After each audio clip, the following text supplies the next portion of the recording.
प्यारे दोस्तों, आज कुछ लोगों की वजह से पूरे देश का माहौल बिगड़ा हुआ है। जगह जगह पर लोग हिंदू मुसलमान कर रहे हैं, जगह जगह पर दंगे फसाद हो रहे हैं।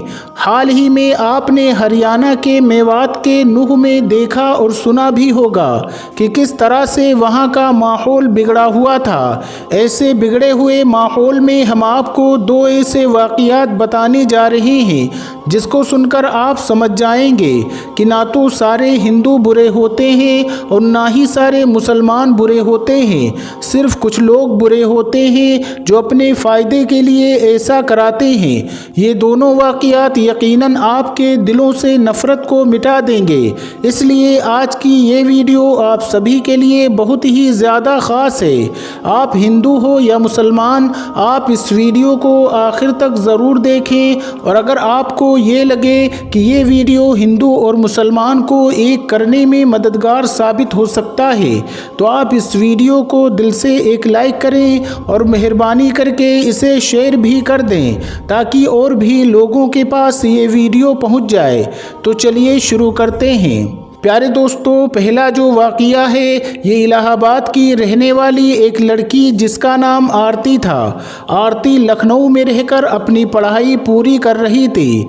आरती उस दिन अपने घर इलाहाबाद जाने वाली थी, मगर उसी दिन उसके किसी फ्रेंड के घर में कोई पार्टी थी। इसलिए उसने सोचा कि पहले मैं अपने फ्रेंड के घर पार्टी अटेंड कर लेती हूँ, इसके बाद शाम को अपने घर चली जाऊँगी। बस यही सोचकर उसने अपना रिजर्वेशन भी करवा लिया। उसके बाद आरती ने पार्टी अटेंड की और फिर शाम को वो सीधी अपनी फ्रेंड के घर से निकली और रेलवे स्टेशन पर पहुंच गई और जाकर ट्रेन में अपनी सीट पर बैठ गई। आरती का रिजर्वेशन जिस बोगी में था उसमें लगभग सभी लड़के ही थे जिनके हंसी मजाक आरती को खूब डरा रहे थे। टॉयलेट जाने के बहाने से आरती पूरी बोगी घूम आई थी। मुश्किल से पूरी बोगी में 2 या 3 औरतें रही होंगी। ये देखकर आरती डर के मारे काँप रही थी क्योंकि पहली बार वो रात के वक्त अकेले ट्रेन में सफ़र कर रही थी, इसलिए वो पहले से ही बहुत ज़्यादा घबराई हुई थी और अब उसकी बोगी में सारे लड़के ही भरे हुए थे। ये देखकर अब वो और भी ज़्यादा डर गई, इसलिए फिर वो ख़ुद को इत्मीनान रखने के लिए अपनी सीट पर बैठी और एक मैगज़ीन निकाल कर पढ़ने लगी। बोगी में लड़कों का एक झुंड था जो शायद किसी कैंप में या किसी पिकनिक पे जा रहा था और लड़कों का हंसी मजाक और उनकी बातों ने आरती को और भी ज़्यादा डरा दिया था। आरती के डर और खौफ के बीच रात धीरे धीरे गुजरने लगी, मगर आरती अभी भी कांप रही थी। ये देखकर अचानक सामने की सीट पर बैठे लड़के ने कहा कि हेलो, मेरा नाम अनिल है और आप तो डर के मारे पीली पड़ चुकी हो। तो आरती ने धीरे से कहा जी। तो लड़का समझ गया और वो कहने लगा जी कोई बात नहीं, अगर आप अपना नाम बताना नहीं चाहती हैं तो मत बताइए, मगर वैसे आप जा कहाँ रही हो। तो आरती ने धीरे से कहा कि इलाहाबाद। इतना सुनते ही लड़के ने कहा कि क्या इलाहाबाद? अरे वाह, वो तो मेरी नानी का घर है, इस रिश्ते से तो आप मेरी बहन लगी। फिर इलाहाबाद की अनगिनत बातें वो बताता रहा कि उसके नाना जी काफ़ी नामी इंसान हैं और उसके दोनों मामा सेना में ऊंचे पद पर हैं। इस तरह से वो नई पुरानी बातें करने लगा। आरती भी धीरे धीरे नॉर्मल होकर अनिल की बातों में दिलचस्पी लेने लगी और आरती रात भर अनिल जैसे भाई के साये में सोती रह गई। सुबह आरती ने कहा कि लीजिए, आप मेरा पता रख लीजिए, कभी नानी के घर आना हो तो आप हमारे घर भी ज़रूर आइएगा। तो ये सुनकर लड़के ने कहा कि कौन सा नानी का घर? अरे बहन, वो तो मैंने आपको डरते हुए देखा तो मैं झूठ मूठ के रिश्ते करने लगा। मैं तो पहले कभी इलाहाबाद आया ही नहीं। ये सुनकर आरती चौंक उठी। तो लड़के ने कहा कि बहन, ऐसा नहीं है कि सभी लड़के बुरे ही होते हैं, कि किसी अकेली लड़की को देखा नहीं कि उसके ऊपर गिद्ध की तरह टूट पड़े। हम में से ही बाप और भाई भी होते हैं। इतना कहकर प्यार से आरती के सर पर हाथ रखकर अनिल मुस्कुराने लगा। आरती अनिल को देखती रही जैसे कि उसका कोई सगा भाई उससे विदा ले रहा हो। आरती की आंखों में आंसू आ गए थे। तभी जाते जाते अनिल ने आरती से कहा कि हाँ बहन, मेरा नाम अनिल नहीं है, मेरा नाम अहमद है। ये सुनकर आरती और भी ज़्यादा हैरान हो उठी। तो दोस्तों, ये तो हुई एक मुस्लिम लड़के की बात। अब आपको एक मुस्लिम लड़की का एक और वाक़या बताते हैं जिसको सुनकर भी आपका दिल खुश हो जाएगा और आपके दिल से नफ़रत ख़त्म हो जाएगी। दोस्तों, अब हम आपको जो वाक़या बताने वाले हैं, ये वाक़या गुजरात दंगे का बताया जाता है। कहा जाता है कि 27 फरवरी 2002 को दिन के वक्त एक ट्रेन में आग लगने की वजह से हिंदू मुसलमानों के बीच में लड़ाई शुरू हो गई, जो रात तक बढ़ते बढ़ते बहुत ज़्यादा बढ़ गई थी। फिर रात के वक्त में लोग टोलियों की शक्ल में सड़कों पर घूमने लगे और बेकसूर लोगों पर हमला करने लगे। उसी रात गुजरात के अहमदाबाद शहर में एक हिंदू लड़की अपने घर जा रही थी। इसी बीच उसने देखा कि सामने से सैकड़ों की तादाद में लोग अपने हाथों में तलवार लिए और शोर शराबा करते हुए आ रहे हैं। ये देखकर वो हिंदू लड़की बहुत घबरा गई और इधर उधर भागने लगी। वो बहुत से घरों के दरवाजे पर गई, मगर ऐसे हालात में किसी ने भी अपने घर का दरवाज़ा नहीं खोला।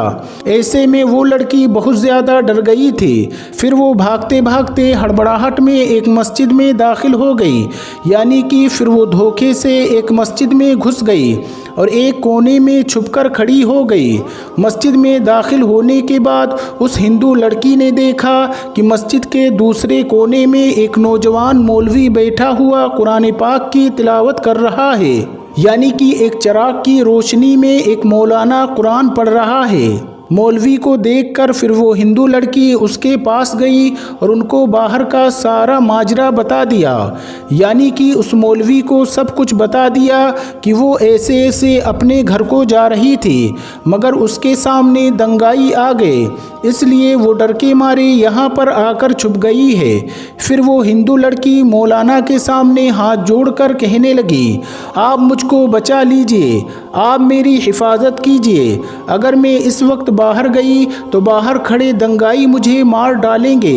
अभी बाहर के हालात बहुत ज़्यादा ख़राब हैं, इसलिए मैं अभी अपने घर को नहीं जा सकती हूँ, इसलिए मैं रात भर यहीं रहकर गुजारना चाहती हूँ। फिर वो हिंदू लड़की हाथ जोड़कर मौलवी से कहने लगी कि मैं आपके सामने हाथ जोड़ती हूँ, आप मुझे रात भर यहाँ रुकने की इजाज़त दे दें। लड़की की इन बातों को सुनने के बाद मौलवी साहब उठे और मस्जिद के दरवाजे पर गए और बाहर के हालात को देखने लगे। मौलवी साहब ने देखा कि बाहर के हालात वाकई में बहुत ज़्यादा ख़राब थे। सैकड़ों की तादाद में लोग हाथों में लठ लिए इधर उधर घूम रहे थे और बहुत से लोग हाथों में तलवार लिए मस्जिद के बाहर खड़े हुए हैं। ये देखकर मौलवी साहब बहुत डर गए। उन्होंने मस्जिद का दरवाज़ा बंद किया और अंदर आकर उस लड़की को मस्जिद में रुकने की इजाज़त दे दी। अब वो लड़की मस्जिद के कोने में आकर बैठ गई। वहीं मस्जिद के दूसरे कोने में मौलाना साहब फिर से कुरान पढ़ने में मसरूफ़ हो गए, यानी कि कुरान पाक को पढ़ना शुरू कर दिया। उस मौलाना के सामने एक चिराग रखा हुआ था जो जल रहा था। अब उधर वो लड़की मस्जिद के दूसरे कोने में बैठी मौलाना साहब को देख रही थी। तभी उस लड़की ने देखा कि मौलाना साहब ने कुरान पढ़ने के दौरान अपनी एक उंगली को उस चिराग में डाल दिया और अपनी उंगली को जलाने लगे। फिर थोड़ी देर के बाद मौलाना ने वापस अपनी उंगली को चिराग से बाहर निकाला और फिर से वो कुरान पाक पढ़ने लगे। थोड़ी देर के बाद लड़की ने फिर देखा कि वो मौलाना साहब फिर से वही काम करने लगे, यानी कि उन्होंने फिर से अपनी उंगली को चिराग में डाल दिया और थोड़ी देर जलने के बाद उन्होंने वापस अपनी उंगली को बाहर निकाल लिया। मस्जिद के दूसरे कोने में बैठी वो हिंदू लड़की ये सारा माजरा अपनी आंखों से देख रही थी। ये देखकर वो लड़की हैरान और परेशान हो गई और सोचने लगी कि ये मौलाना साहब कहीं पागल तो नहीं हो गए जो बार बार अपनी ही उंगली को आग में जलाते हैं। खैर दोस्तों, फिर ऐसे सोचते सोचते उस लड़की की आंख लग गई, यानी कि उसको नींद आ गई और फिर पूरी रात निकल गई और सुबह हो गई। सुबह वो मौलाना साहब उठे और मस्जिद के दरवाजे पर गए और उन्होंने बाहर के हालात देखे। मौलाना साहब ने देखा कि उस वक्त बाहर कोई भी दंगाई नहीं था, यानी कि सारे दंगाई वहाँ से जा चुके थे। फिर वो मौलाना उस लड़की के पास गए और कहने लगे कि बहन उठो, हमारी नमाज का वक्त हो गया है। अभी थोड़ी देर के बाद यहाँ पर बहुत सारे नमाजी आने वाले हैं, इसलिए अब तुम्हारा यहाँ पर रुकना मुनासिब नहीं है, क्योंकि अगर लोगों ने तुमको यहाँ पर देख लिया तो लोगों में बदगुमानी पैदा हो जाएगी। इसलिए अब तुम जल्दी करके यहाँ से चली जाओ। और मैंने बाहर जाकर देख भी लिया है, अभी बाहर के हालात नॉर्मल हैं, बाहर का रास्ता भी साफ हो चुका है, आप आसानी से अपने घर को जा सकती हैं। आओ अब मैं तुमको बाहर तक छोड़ देता हूँ।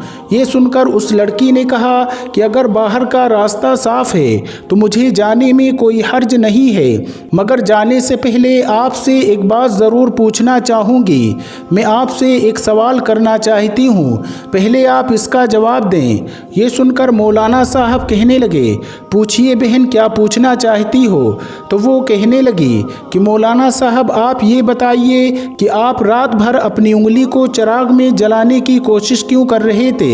ये सुनकर मौलाना साहब कहने लगे, बहन इस बारे में ना ही पूछो तो अच्छा है, क्योंकि ये मेरा ज़ाती मामला है, इसलिए मैं इसके बारे में आपको कुछ नहीं बता सकता हूँ। तो ये सुनकर वो लड़की कहने लगी कि जब तक आप मुझे इसके बारे में नहीं बताएंगे तब तक मैं यहाँ से वापस नहीं जाऊँगी। इसलिए फिर मौलाना साहब को इसके बारे में मजबूरन बताना पड़ा। फिर वो मौलवी साहब कहने लगे, देखो बहन, बात दरअसल ये है कि जब तुम रात के वक्त यहाँ पर आई थी तो तुम्हारी खूबसूरती को देखकर शैतान ने मुझको बहकाना शुरू कर दिया था, इसलिए फिर मेरे दिल में नफसानी ख्वाहिशात उभरने लगे थे, यानी कि तुमको देखकर मेरे दिमाग में गंदे ख्याल आने लगे थे और वो मुझको बेचैन करने लगे थे। इसलिए फ़ौरन मेरे दिल ने मुझसे कहा कि अगर तुम बुरा काम करोगे, अगर तुम गलत काम करोगे तो कल क़यामत के दिन तुम्हें जहन्नम की आग में जलना पड़ेगा, जो इस दुनिया की आग से 70 गुना भयंकर और ताकतवर होगी। इसलिए पहले तुम इस दुनिया की आग का मज़ा चख लो। बस यही सोचकर फिर मैंने अपने दिल की बात को मानते हुए अपने जिस्म को आग के हवाले कर दिया और अपने जिस्म को आग का मज़ा चखाने लगा और अपने नफ्स से कहने लगा कि अगर तुझ में ये आग की तपिश को बर्दाश्त करने की ताकत है तो फिर तुम्हारी मर्ज़ी है, तुम जो चाहो वो कर लो। अगर तुम इसको बर्दाश्त कर सकते हो तो फिर तुम ये गुनाह कर लो। इसलिए रात में जब जब भी मेरे दिमाग में गलत और गंदे ख्याल आए तब तब मैंने अपने नफ्स को आग के हवाले कर दिया और नफ्स को आग का मज़ा चखाने लगा। आग की तपिश देखकर मेरी नफ्स गलत काम करने से रुक गई। ऐसे करते करते ही मेरी पूरी रात गुजर गई। तो दोस्तों, देखा आपने, ना ही सारे हिंदू बुरे होते हैं और ना ही सारे मुसलमान बुरे होते हैं। बुरे कुछ गिने चुने लोग होते हैं जिनको भी बुरा बना दिया जाता है, क्योंकि वो बुरा बनेंगे तभी वो किसी का फ़ायदा वहाँ पर होगा। कुछ लोग हैं जो अपने फ़ायदे के लिए हिंदू मुसलमान को लड़वाने का काम बड़े लेवल पर कर रहे हैं। इसलिए आप ऐसे लोगों की बातों में कभी ना आएं और आपस में सब मिलजुल कर रहें। इसी में हम सबका फ़ायदा है, हमारे देश का फ़ायदा है। उम्मीद करते हैं कि आज का हमारा ये वीडियो आपको ज़रूर पसंद आया होगा।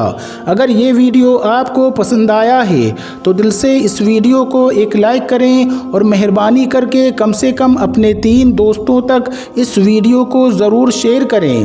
और ऐसे ही वीडियो देखने के लिए हमारे चैनल को भी सब्सक्राइब ज़रूर कर लीजिएगा। तो चलिए मिलते हैं एक फिर नई वीडियो के साथ। तब तक आप अपना और अपनों का बहुत ज़्यादा ख्याल रखिएगा। अस्सलामु अलैकुम, अल्लाह हाफिज़।